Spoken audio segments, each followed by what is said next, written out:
Umuryango w'Abibumbye wemeje ko intumwa z'u Rwanda n'iza Repubulika Iharanira Demokarasi ya Kongo zigiye guhurira i Rwanda muri Angola mu biganiro bigamije guhosha umwuka mubi uvugwa hagati y'ibihugu byombi.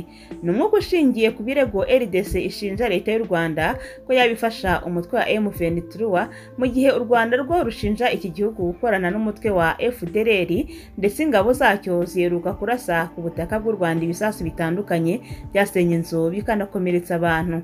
Umuyobozi w'ubutumwa bw'umuryango w'Abibumbye ko kugarura amahoro muri RDC MONUSCO uhagarariye yitwa Bintu Keita kuri uyu wa gatatu yari imbere y'akanama k'umuryango w'Abibumbye gashinzwe umutekano haganirwa ku bibazo by'umutekano muke muri iki gihugu.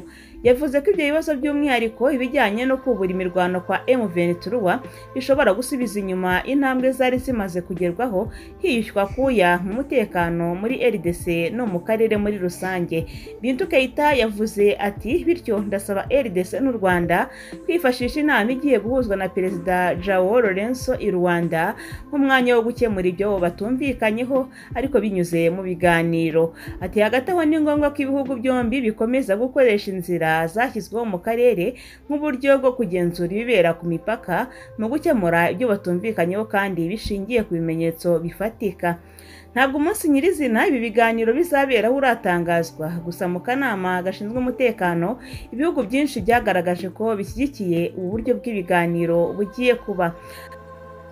Ambasaderi w'Ubufaransa mu muryango w'Abibumbye Nicolas yashyigikiye ko ikibazo cy'umutekano muke muri RDC gikomeza gukurikiranwa mu buryo bw'akarere binyuze mu biganiro bya Nairobi. Yamaganye ibitero bishya bya M23 ku ngabo za leta MONUSCO ndetse n'iza MONUSCO kimwe n'iby'imitwe irimo CODECO, ADF ndetse na FDLR. Yakomeje agira ati Ubufaransa buzakomeza gushyigikira ko habaho ibiganiro hagati ya Repubulika ya Kongo n'u Rwanda binyuze mu buryo bwasanzweho ndetse n'inzira za politiki.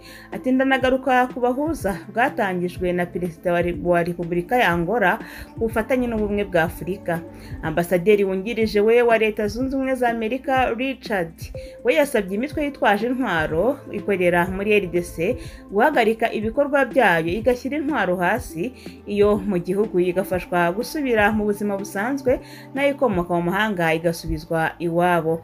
Yakomeza agira ati turasaba RDC n'u Rwanda gukomeza intambwe nziza zigamije guhosha umwuka mubi, dushyigikiye ibiganiro bya Nairobi n'uruhare rwo ku rwego rwo hejuru rwa Perezida wa Kenya na Angola kuri iki kibazo. Ati turifuza gukoresha uyu mwanya mu gushimangira ko buri gihugu kigomba kubaha teritwari y'ikindi cy'abaturanyi. Yanagarutse ku magambo y'u Rwanda yuko muri ibi bibazo MONUSCO irimo gukora ku ruhande rumwe rwa FDLR na FARDC ko bishobora gutuma izi ngabo zibasirwa. Ati RDC ifite inshingano z'ibanze zo kurinda abaturage bayo kandi USA yiteguye gutanga umusanzu wayo ubufatanye na RDC by'umwihariko muri ibi bihe bikomeye. Ati ndasaba abayobozi ba Afurika y'Uburasirazuba gukoresha uburyo bushingiye ku biganiro. Leta Zunze Ubumwe za Amerika zishamangira kandi ko kohereza izindi ngabo mu burasirazuba bwa Kongo bigomba gukorwa mu buryo buhuriweho na MONUSCO kandi bigakorwa hakurikijwe ibyemeranyijweho n'impande zombi n'amategeko mpuzamahanga harimo n'itegeko mpuzamahanga ry'uburengerazuba bwa muntu. Bigomba kandi no kujyana n'imyanzuro y'akanama k'umuryango w'Abibumbye gashinzwe umutekano mu bijyanye n'ibihano byashyiriweho RDC. Kohereza izo ngabo bikamenyeshwa ku kanama mbere y'uko Yakomeza agira ati ndasaba RDC n'u Rwanda n'ibindi bihugu bya EAC guhosha umwuka mubi bigafatanya gushaka igisubizo kirambye ku bugizi bwa nabi n'umutekano muke mu burasirazuba bwa Kongo. Intumwa yungirije y'Ubwongereza mu muryango w'Abibumbye James Kariuki we yavuze ko ibyago by'uko hashobora kubaho intambara y'akarere biri hejuru kurusa mu kindi gihe. Ati hakenewe guhosha umwuka mubi ku mpande zombi kandi hakubahwa ubusugire bwa buri gihugu.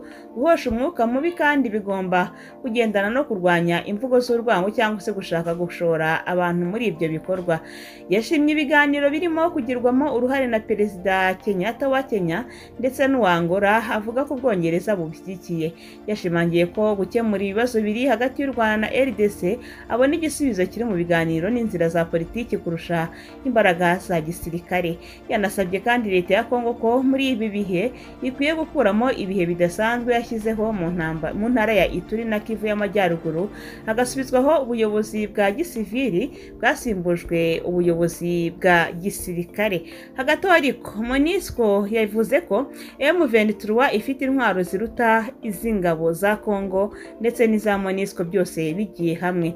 Ibi ni ibyatangajwe n'ubundi ku mugoroba wo kuri uyu wa gatatu nk'uko ibinyamakuru bitandukanye byandikira muri Repubulika ya Kongo ndetse na mpuzamahanga byagiye bibyandika, aho uhagarariye igihugu cya Repubulika ya Kongo mu muryango w'abibumbye yemeje ko umutwe wa M23 waje mu isura nshya ufite intwaro zihambaye cyane ziruta ngo iza leta y'iki gihugu ndetse n'iza MONUSCO. Mu ijambo yavugiye mu kanama k'umutekano ka ONU kuri uyu wa gatatu, uhagarariye RDC muri UN Ambassador George yagize ati bagarutse mu Gushyingo 2021 bafite intwaro zo ku rugamba ziruta iza MONUSCO n'iza FARDC.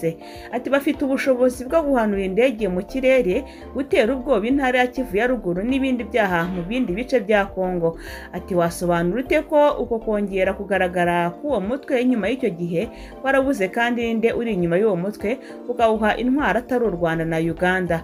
Yakomeje agira ati kuki imiryango mpuzamahanga n'umuryango w'abibumbye badashaka guhuza uwo mutwe na leta y'u Rwanda? Uhagarariye u Rwanda muri UN Ambasaderi Gatete Claver asubiza mugenzi we yagize ati kuba RDC ivuga ko u Rwanda rufasha M23 ni uburyo bwo guhishira intege nke z'ubuyobozi no gushaka gufata ibibazo by'imbere mu gihugu ikabyegeka ku baturanyi. Umutwe wa M23 wari waratsinzwe n'igisirikare cya Kongo FARDC yifatanyije n'ingabo za MONUSCO muri 2013, ariko mu kwezi kwa 11 2021 wongeye gusubira kwisuganya. Kuva mu kwezi kwa kane uyu mwaka umutwe wa M23 wagabye ibitero muri teritwari ya Rucuru ni mu ntara ya Kivu ya ruguru mu burasirazuba bwa RDC nyuma y'imyaka igera ku 10 yari ishize nta bitero bikomeye ukora. Buri ruhande haba ingabo za leta ya Kongo na M23 warushinja urundi gutangiza iyo mirwano. Kuva ku itariki ya 13 y'uku kwezi kwa gatandatu turimo, uyu mutwe niwo uri kugenzura umujyi wa Bunagana uri ku mupaka wa Kongo na Uganda. Leta ya Kongo yo ikomeza gushinja leta y'u Rwanda bw'ubufasha bwa gisirikare umutwe wa M23, ibyo u Rwanda na M23 bahakana. Umutwe wa M23 uvuga ko utiteguye gushyira intwaro hasi mu gihe nta biganiro wabashije ndetse ngo kugirana leta ya Kongo. Uvuga kandi ko udatewe ubwoba n'umutwe w'ingabo z'akarere ka Afurika y'Uburasirazuba wemejwe muri uku kwezi n'abakuru b'ibihugu ko uzoherezwa kurwanya M23 n'indi mitwe twaje intwaro ibarizwa mu burasirazuba bwa RDC nk'uko ikinyamakuru Radio Okapi cyabitangaje. Mu yandi makuru kandi ari kuvugwa muri iki gihugu, RDC yerurira ONU ko ingabo zayo idashobora kurwanya iyi mitwe yitwaje intwaro kuko zinjiriwe. Ambasaderi wa Repubulika Iharanira Demokarasi ya Kongo mu muryango w'abibumbye yeruye ko ingabo z'igihugu cye FARDC kuri ubu zitakibasha kurinda abaturage no guhangana n'imitwe yitwaje intwaro kuko zinjiriwe. George Ngangora Ntajara yabitangaje ku mugoroba kuri wa gatatu ubwo bari mu kanama k'umutekano ka ONU kagizwagaho raporo y'ikibazo cy'umutekano muke mu burasirazuba bwa Kongo muri iyi minsi ishize, cyane cyane nyuma y'aho umutwe M23 wuburiye imirwano. Inyeshyamba za M23 zigaruriye uduce dutandukanye twa Kivu y'Amajyaruguru by'umwihariko umujyi wa Bunagana, ndetse kugeza kuri uyu wa gatatu zari zikirwana zigishaka gufata ikigo cya gisirikare cya Rumangabo, icyambere gikomeye mu burasirazuba bwa Kongo. Nk'uko Kongo imaze iminsi bishinja u Rwanda, uyu nawe yavuze ko bigoye gutsinda M23 ko ngo ishyigikiwe n'u Rwanda ndetse no mu gisirikare cya leta byinjiyemo. Yagaragaje raporo ndetse n'urupapuro avuga ko ruriho amazina 78 y'abayobozi bakuru ba M23 batari abanyakongo, ngo ni amakuru bakuye mu iperereza ryakozwe muri 2013 ubwo bashakaga kwinjiza M23 mu ngabo za leta. Nubwo ariko avuga ko M23 ishyigikiwe n'u Rwanda na Uganda, yemera ko M23 harimo n'abanyakongo. Ati abanyarwanda binjiye mu gisirikare cyacu zacu. Numvise hano hari uvuga ko Kongo ifite inshingano zo kurinda imipaka yayo n'abaturage bayo. Nibyo rwose, ariko se ninde uhora udusaba kwinjiza abanyarwanda mu ngabo zacu? Si wa muryango mpuzamahanga?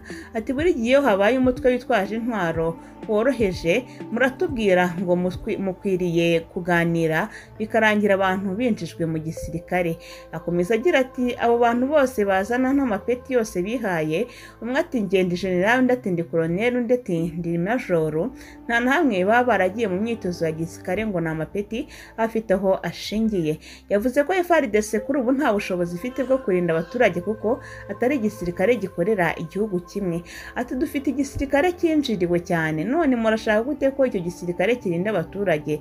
Ntabwo ari igisirikare gikorera igihugu cyacu gusa, ahubwo harimo ababa bari gukorana n'umwanzi. Ambasaderi w'u Rwanda muri Loni Gatete Claver yongeye kwamagana ibirego bya Kongo, avuga ko bitangaje uburyo icyo gihugu gishinja u Rwanda gufasha M23 nta bimenyetso bihari.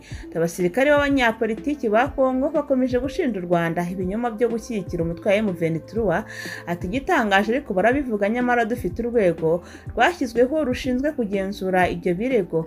Urwego rurahari ngo rubigenzure, ntitwakoreshejwe ariko tukumva imvugo nk'izo ngizo. Yavuze ko ibibazo bya RDC bikwiriye gukemurirwa mu biganiro by'inzira za politiki aho gushinja ibihugu by'ibituranyi. Mu bihugu bitandukanye bigize akanama k'umutekano ka Loni byafashe ijambo, nabyo byakomeje gutsimbarara ku kanama ndetse n'akamaro k'inzira y'ibiganiro hagati ya Kongo n'imitwe yitwaje intwaro. Yavuze ko nk'ibiganiro byatangiye bya Nairobi bigomba gukomeza, ibikorwa byo guhashya imitwe yitwaje intwaro bigakurikiranwa ndetse bakarambika hasi intwaro no kubasubiza mu buzima busanzwe. Kimwe n'abandi bahagarariye ibihugu byabo nko muri Leta Zunze Ubumwe za Amerika, byagaragaje ko ibiganiro ari ingenzi kandi abari imitwe yitwaje intwaro basubizwa mu buzima busanzwe. Basabye kandi Leta ya Kongo kwirinda imvugo z'urwango zibasiye abavuga ururimi rw'Ikinyarwanda mu burasirazuba bwa Kongo, bagaragaza ko bidakozwe byaba bikurura akaga n'ubwicanyi ndengakamere.